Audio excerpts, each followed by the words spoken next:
My concern is how we're going to be able to move forward. May I address that real quick?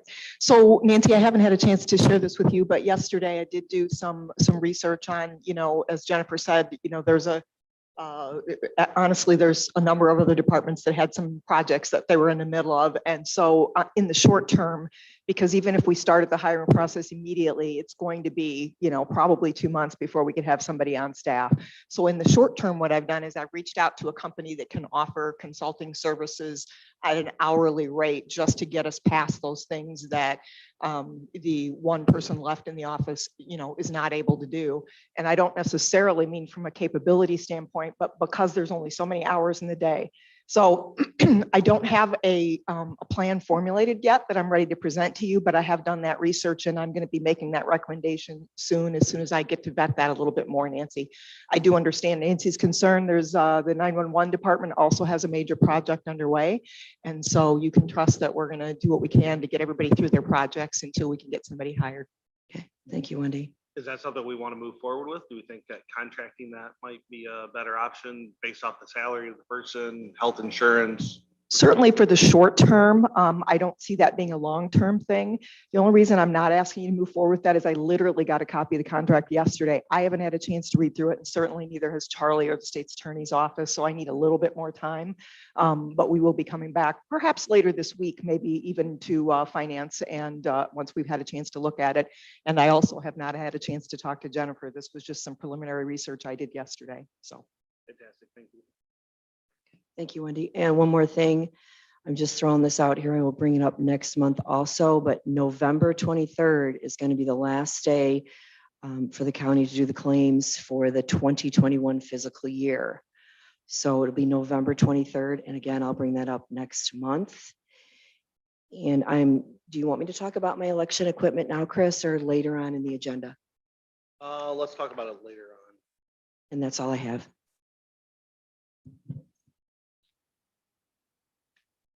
Okay, moving on, tourism. There you go.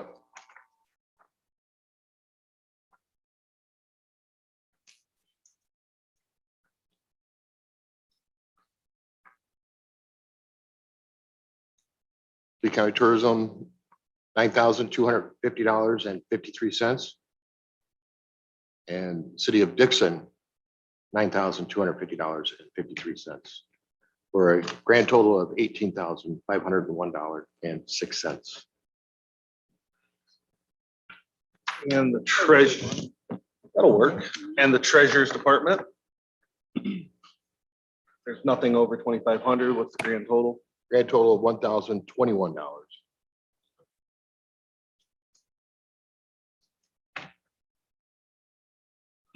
Nothing over 2,500 for IT. We'll move on to that. Grand total $6,368.59. Well, Thank you. IT is continuing to, support ongoing projects. We're happy for Nancy and her office for the rollout of a new cloud-based solution there. So congratulations. We'll be able to retire that server, which is kind of old and crotchety and been problematic since my arrival here. And we're continuing to upgrade certain computers and the security on those as we go forward. Major kind of ongoing concern has been just making sure that devices and our network devices are protected against electrical problems, surges and sags. And in addition to individual devices that we're attaching to those computers and network devices, have been working with Greg Saunders on how we can improve the electrical stability in old courts, new courts, and LEC. any questions for Paul? I know he's got a ton on his plate right now and we're chugging through a lot of projects, so I appreciate that, Paul. Yeah, and I want to appreciate everybody's patience. I must admit there is quite a bit of load there, and we're trying to plow through it. And certainly we have to make prioritize our staffing. And for example, there's a series of zoning meetings coming up that require Zoom attendance. Problem is, most of my staff is already, or all the staff is already kind of booked So we're going to have to try to find Zoom coverage for some of those meetings. We're committed to, covering the board meetings and the committee meetings, but we probably need to find a countywide solution for anybody else that needs Zoom coverage. I don't think IT is necessarily going to have to be able to come in early or come in late to do things. Otherwise, we can't get our projects done during the day. So Is it something that we can reach out to Best on, that they might have an employee that would be? that's what I was thinking, or even reach out to somebody at SOC if we could come up with an internship or something like that. So, Yep, Best is always happy to work with us. Last time, as you recall with Jonathan, we identified him and went to Best. So if we've got somebody, if we can identify somebody, that's half the battle right there. I think we can go two different routes. Let's go to SOC and one of us go to SOC and one go to Best and see if we can come up with a candidate that might fit. It doesn't have to be, Zoom's not very hard, right, Jonathan? Welcome to the and club. I'd appreciate somebody not like Jonathan, because he makes me look bad, because everybody likes him better than me. And Yep, we love Jonathan, no doubt. Okay, that's fine. Good for you. So I did wonder also, Paul, this is something that was on my radar, if maybe Jonathan could help us with the setup in the morning as he did this morning. And then during the meeting, since we have, we don't have a lot of participation at the committee meetings now, as we did before when board members were participating, if that was something that I could help with so that he wouldn't necessarily need to stay here the entire meeting. If he could just help us with setup and then maybe at the end, would that be useful? Yeah, we could certainly talk about that going forward. We have the immediate concern about some very important meetings coming up in the evenings the next few weeks that we need to find coverage for. And for example, Jonathan's usually the go-to person, but that would put him here from 8 until 10, and then not getting home till 10:30, then turning around and getting back at 8 Yeah. again. And I don't mind the overtime, but I don't want to burn him out doing Zoom duties when we could apply him to doing network upgrades and the like, which we have. That's kind of where I was coming from. I just think his time right now is probably better spent, especially since the Zoom use has tapered off quite a bit. Right. If he could set it up for us and then, go back to whatever it is he's been assigned to do, and I'd be happy to help with that. So we'll talk about it. And if you're looking for help, the judges haven't asked, but if you could help them cover their Zoom meetings, so judges aren't actually running Zoom meetings, that would be a good idea. But nobody's asked, but I heard about it the other day and I'm like, that would be kind of cool. But that's my report. Thanks. Any additional questions? Moving on to ROE. ROE, I have a grand total of $1,734.25. Chris?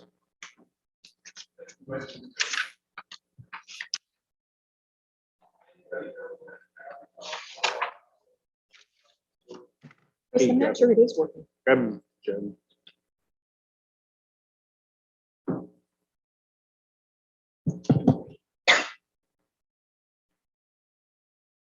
Is that better? Yep. I do want to highlight a couple of things on the report. I know I said earlier that our office is very proactive in trying to bring money that's out there from the state or the federal government here to help our districts. And I led off with our Elevating Special Educators Grant.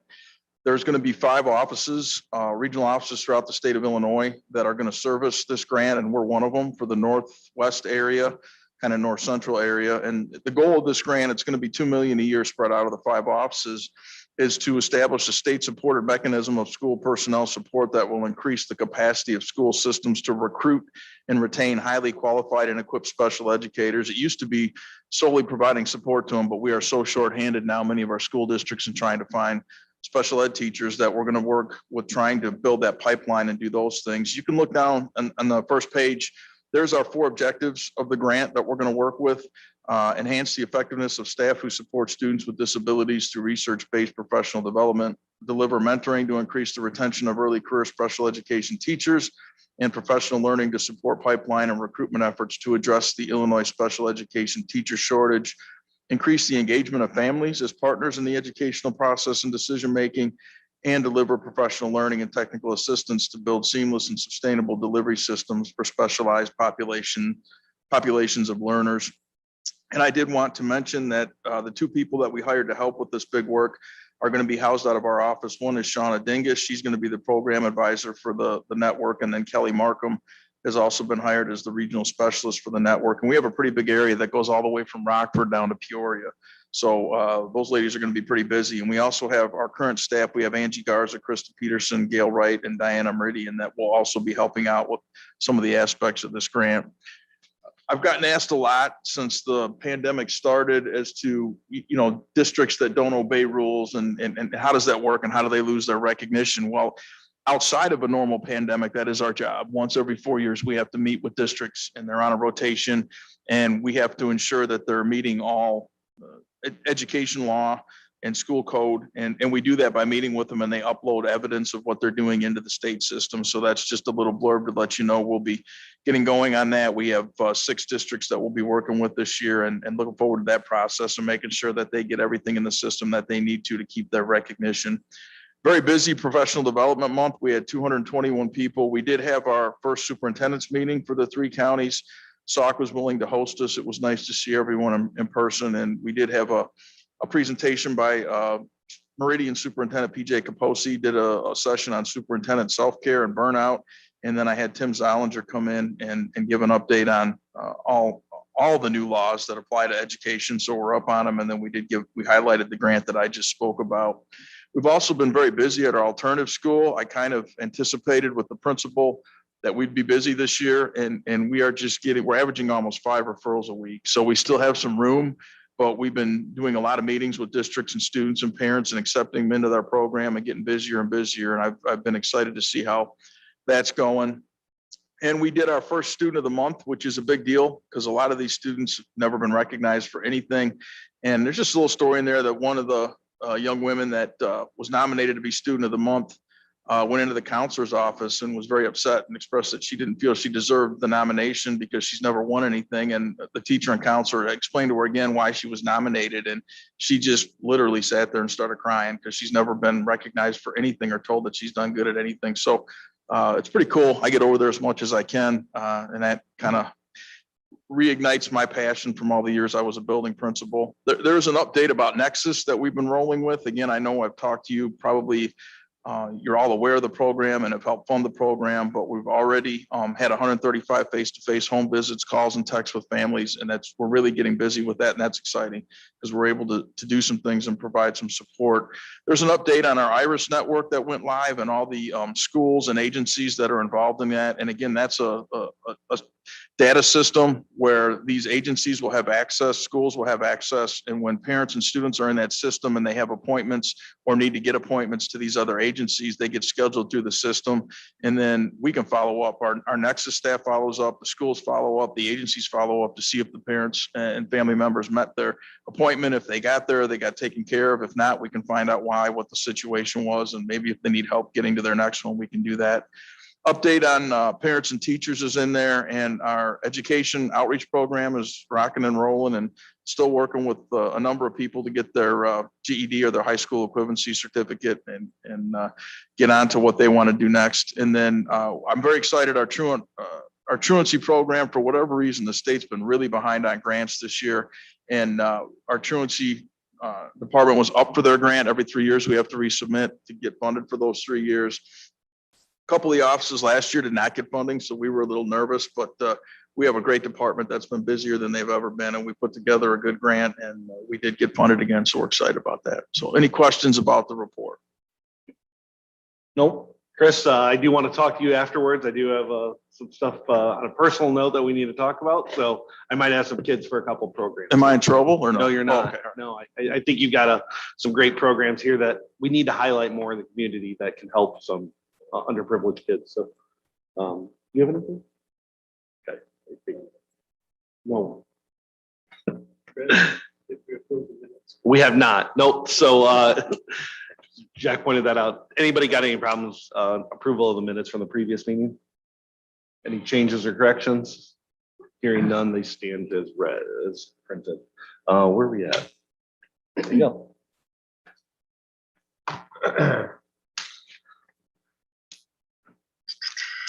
Oh, we have it on.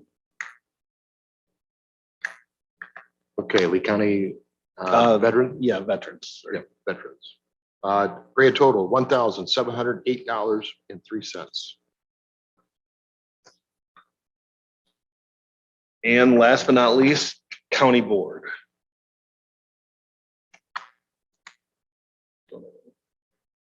We have a grand total of $2,820.14. Wendy, do you have anything? I do have a couple things. Primarily by way of announcement.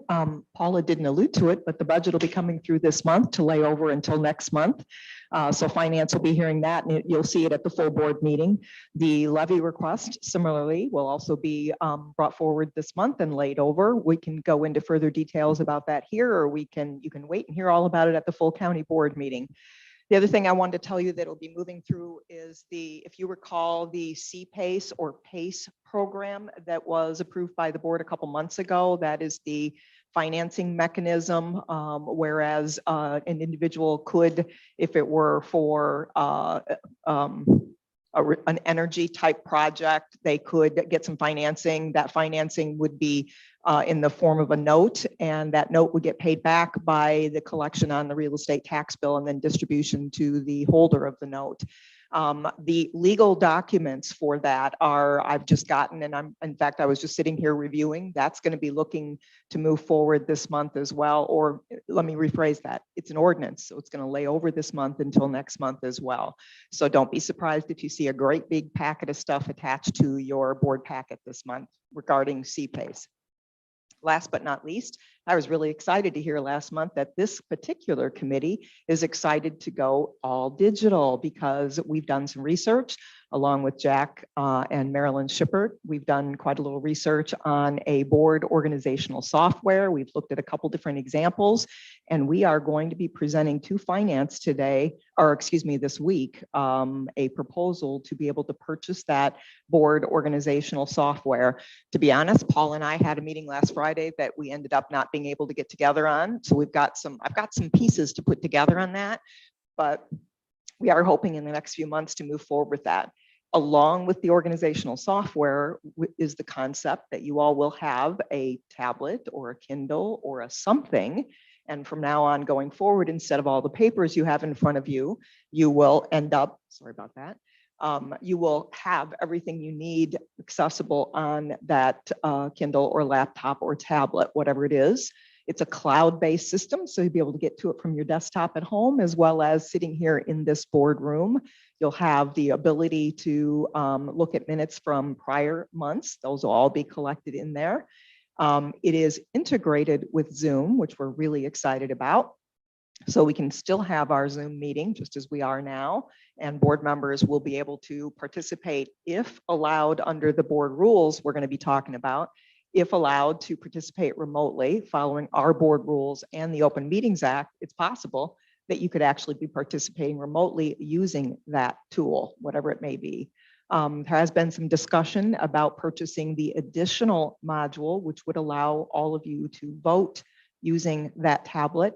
The benefit of that is, of course, for those who are the clerking the meetings, those votes would all be tabulated into the software automatically and would come forward on the minutes without, the process that we go through right now, which is of course all manual. So there's lots of different pieces to that, lots of different moving pieces, but we're going to be talking more about it later this week. And I just wanted to give you guys a heads up about that. With that said, Jack, do you have anything to add to that, to our conversation? Other than it's a step forward, getting away from the paper, that we make and waste, and just the archival ability to go back, and for a new board member, someone can go back and research, find out what's been going on and what they need to catch up on. It'd be much easier.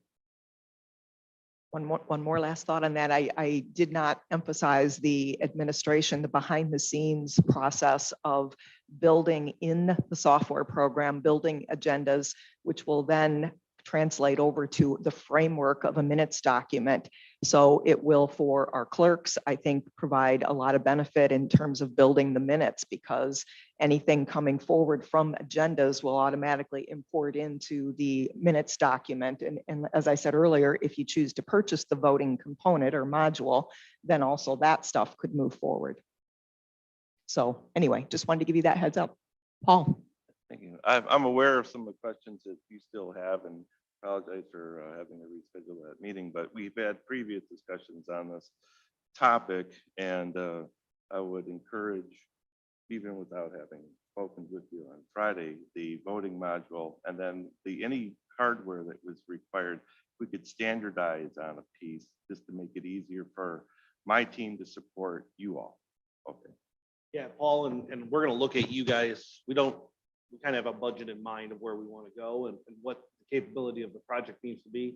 I think we can go down to the bare minimums, like something like a Kindle. I've never had a Kindle, I don't know anything about them, but go down to something of a bare minimum. And then if you want more, if I want to be able to do it on an iPad, then I have to go purchase my own iPad. It's all web-based, so you can do it from whatever device you want, but this is the device where it's applying.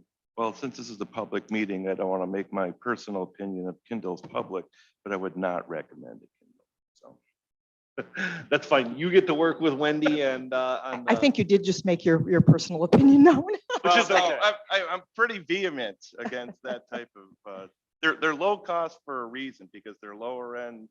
And what you might find is you use it more, that its limitations become more apparent as you move forward with it. So. and we'll have to work through some of that. I believe, Wendy, you have a Kindle already, so we can kind of demo it on that if we want to go that route. But at the end of the day, I'm not an IT guy, so.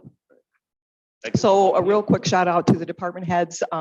Jack, as for your reference, in our last conversation with the vendor, there was a discussion about how do we keep department heads up to date. One of the examples of the efficiencies is that no longer will Becky have to send an individual email to all of you every single time that an agenda is ready or modified. It's going to automatically go out once she, sets the agenda. An announcement will go out automatically to all of you, and then you'll know to log into the software program and go get your information. The question we had at the last demo was, well, what about the department heads? They also are getting right now these email updates. And so through conversations with the vendor, what they've allowed us to do, because they don't see the department heads being high support heavy, or they don't need support a lot. What they've offered right now is that all department heads can come on board for no additional cost, and then they'll get that notification every time Becky sets the agenda or Nancy sets the agenda. That notification will automatically go out, and department heads then will know to go ahead and log into their own username and password and get all of the agenda items, including any associated documents that would go with that. So that's kind of where we're at right now. Will department heads be able to upload their own documents, like Chris's report, for example? So he's still gonna have to give that to Becky to attach, or will he be? Yes, because it needs to be a part of the, Becky needs to import it in as part of the administrative process behind the scenes so that it will upload and then carry over into the agenda packet or the minutes document. So yeah, I see that still routing through Becky. I don't see, because in order for them to do that, they'd all have to have administrator rights to it. So yeah. It sounds like there are potential conflicts with the Open Meetings Act. Some of these. We have Charlie looking at this. We don't yet. We don't yet. Charlie, Particular, the voting, I mean, yes. really, Yes. Yeah. And right now, our board rules even, not just the Open Meetings Act, but our board rules do not allow for that. As you well know, we're talking about, updating our board rules though. So no, that you're absolutely on target. Charlie needs to be consulted on this specifically about this. You're talking in particular about voting in person by this or voting remotely from this? Well, the attendance Mhm. aspect, some mention that people could attend remotely with these devices, and then also the voting remotely with these. Yep. It seems to bring a lot of potential, a lot of Open Meetings Act. Yeah, and like, we'll go through it, like we talked about it, we're looking at the Open Meetings Act and rules and procedures. There's only 3 things that you can not be here to vote for, and that's gonna be the biggest challenge, right? Of monitoring who's here based off. I think So there's, is it because of work, or is it really not because of work? Did you? So Open Meetings Act require or allows for right now for, like Chris said, 3 different opportunities: personal illness or disability, for employment purposes or business of the board if they cannot be here, or a family or other emergency. So there are very limited opportunities for board members to still participate remotely following the Open Meetings Act. And we're going to be codifying that actually in our board rules that would allow that. So it would be rare. And the requirement is still that you have a quorum. So if this committee came together and 3 of you decided to participate remotely and there was not a physical quorum in the room, we could not conduct this meeting. So again, we're codifying essentially what the Open Meetings Act calls for with regard to the physical attendance. Governor had a chance to extend that kind of moratorium on the Open Meetings Act and chose not to. So I think we have to take those limitations seriously. So I think something that Charlie can work through with Wendy in regards of. Yeah, I think the biggest question I would have right now is, again, the electronic voting and whether that meets the expectation of the Open Meetings Act. That's my biggest question at this point in time. And I just like to add, even though you have those 3 limitations, you still have to have a vote of the quorum that's present to allow that person to participate remotely. So even if they meet it, if you wanted to not let them meet, you could, just for some reason, if you thought there was a conflict of interest or something like that. So. I think that's it, Chris. I just, again, wanted to give you mostly a heads up on some things that are moving through this week that'll be further discussed at the other meetings. Any additional questions for anybody in the room? Motion to pay the claims. I'll make a motion. Ms. Allen, Mr. Palin, all in favor? Aye. Anybody opposed? Moving forward, COVID policy and updates. We had 2 employees for 10+ days off. So more than last month where we had 0, but still trending much below what the county and definitely below what the national level is. So no actions there. Rules and procedures, we passed it on to executive and it got held up in executive. We had a special meeting to discuss it. And I don't know if there'll be something on the agenda for the October agenda for the full county board or not. I haven't, I know it's on the agenda to discuss in executive, but I don't know if there's anything put together, but it is at executive to be discussed some more. So approved election equipment update. Nancy? Thank you, Chris. I wanted to give everybody an update on the election equipment that was approved by the county board. It is in the process of being ordered. It looks like the ETA is going to be January. They were gracious enough to bring 2 pieces of equipment to the election department. So my 2 employees in the election department can get comfortable and used to using that. Sometime after January, then we're scheduling training for the election judges and stuff. But I just wanted to thank the county board and everyone else that was involved with the election equipment. It's going very smoothly. Any questions? Perfect. This was brought up, new business. We have termination checklist, and termination checklist was brought up by the sheriff. And I was able to speak with him and Wendy. And what we really need is that when somebody either gets let go or when they retire is probably not as big of a concern, but if they leave hostilely for whatever reason, we need a checklist to make sure Paul knows everything that they're going through. Every department needs something in particular. The treasurer's department to make sure that payroll's cut off and taken care of. So it's a termination checklist. It was initially, we had thought about talking about it here, but we really don't have the purview to talk about it. We don't know what the sheriff's department needs, what the treasurer's department needs, what the IT, so on and so forth needs. So we're gonna punt on it to the department head meeting where Wendy is gonna work with the department heads to come up with a checklist for scenarios like that and bring something back to our committee to put in place. So that way we have an actual procedure in place so everybody within the system gets notified correctly of all the information. So that's the information there in regards to termination checklist. Yeah, every employee is out of a different department, like sheriff's department employee is going to need different than someone in the circuit clerk. So, Absolutely. so yeah, it should be somewhere in the departments. And just the little information that they need, whether the treasurer's clerk, so on and so forth. So that's, any questions in regards to that? Do Pretty- we have a hiring checklist? We sort of do, thanks to Paula. Right, and I'd like to say from an IT standpoint, that's what I want to address. While we're talking about termination checklist, I would also advise, at least from an IT standpoint, we would like to have a new hire checklist and notification and a transfer checklist for transfer from one department to another, since that happens fairly frequently in the county, and then a termination. So when we're taking a look at it, these elements, that's what I would request as far as IT. Thank you.